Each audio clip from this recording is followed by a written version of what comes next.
Hello दोस्तों, अस्सलाम वालेकुम। मुझे कहते हैं जी अहमद और आज फिर से हाजिर हूँ आपके लिए एक नया टॉपिक लेकर। तो आज की वीडियो का टॉपिक है India's first Muslim female teacher Fatima Shaikh. तो चलिए शुरू करते हैं। 3 जनवरी 2024 बर्थडे था सावित्रीबाई फूले का, जिस पर काफ़ी लोगों ने ट्वीट करके उनको याद किया। गूगल ने अपना जो मेन पेज होता है, ये जिसको डूडल कहते हैं, वो भी उनके बर्थडे के लिए चेंज किया और आरएसएस वगैरह ने भी उनको काफ़ी सम्मान दिया। इनफैक्ट खुद पीएम मोदी ने उनके लिए ट्वीट किया और उनको याद किया। तो अब समझते हैं। सावित्रीबाई फुले इंडिया की पहली फीमेल टीचर थी जिन्होंने वुमेन एजुकेशन पर बहुत सारा काम किया था। इसके साथ वो एंटी कास्ट सिस्टम के भी खिलाफ थी और उन्होंने इसके लिए भी काफ़ी काम किया था, समाज में काफ़ी इंप्रूवमेंट की थी। उन्होंने ही ये नैरेटिव चलाया था, जिसके बाद में राजा राम मोहन रॉय और काफ़ी लोगों ने इसको स्वीकार किया और इसके लिए काफ़ी सारा काम किया। लेकिन अनफॉर्चुनेटली हिस्टोरियंस ने उनके बारे में बहुत कम लिखा और उनको जो फेम मिली दशकों बाद मिली, वो भी तब जब कुछ दलित और बहुजन राइटर्स ने उन पर लिखना शुरू किया और BAMCEF ऑर्गेनाइजेशन ने उनके बैनर्स छपवाना शुरू किए। ये ऑर्गेनाइजेशन थी श्री कंशीराम की, जिन्होंने BSP पार्टी की स्थापना भी की है।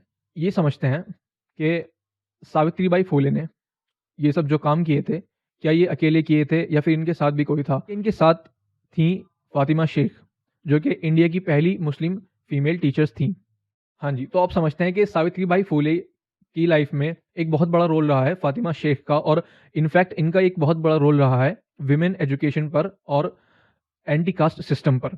जब सावित्रीबाई फुले और उनके पति ज्योतिराव फुले इस पर काम कर रहे थे तो हायर कास्ट और बहुत सारे लोग उनके खिलाफ हो गए थे, इसलिए उन्हें अपना घर छोड़ना पड़ा था। तो उस वक्त पुणे में उन्हें जगह दी अपने घर में फातिमा शेख और उनके भाई उस्मान शेख ने, और इसी घर में बाद में सावित्रीबाई फुले का जो गर्ल्स के लिए स्कूल था वो खुला।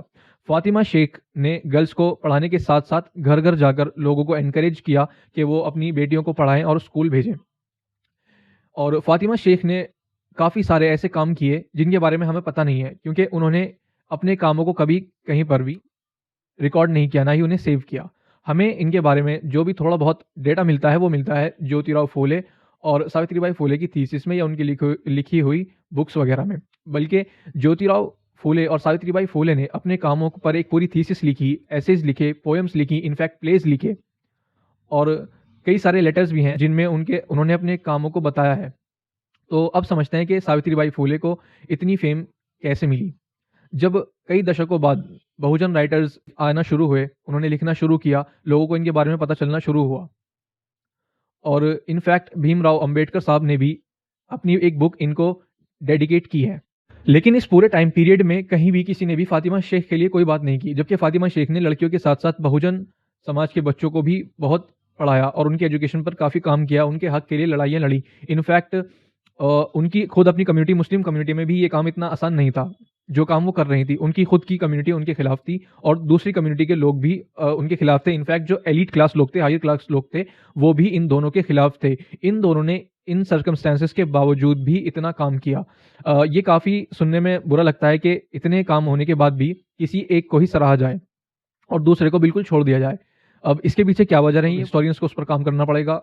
लेकिन फिलहाल हम अपनी तरफ से इतना कर सकते हैं कि हम उन्हें उनके बारे में जानें, जो कि हमारे पास ज़्यादा जानकारी उनके बारे में है नहीं, लेकिन फिर भी कम से कम हम उनसे सीख सकते हैं, उनके लिए कुछ कर सकते हैं। That's all for today. मिलते हैं आपसे अगली वीडियो में। इस वीडियो को ज़्यादा से ज़्यादा शेयर करें ताकि हमें अपने रेवोल्यूशनरीज़ के बारे में पता चले। Thank you.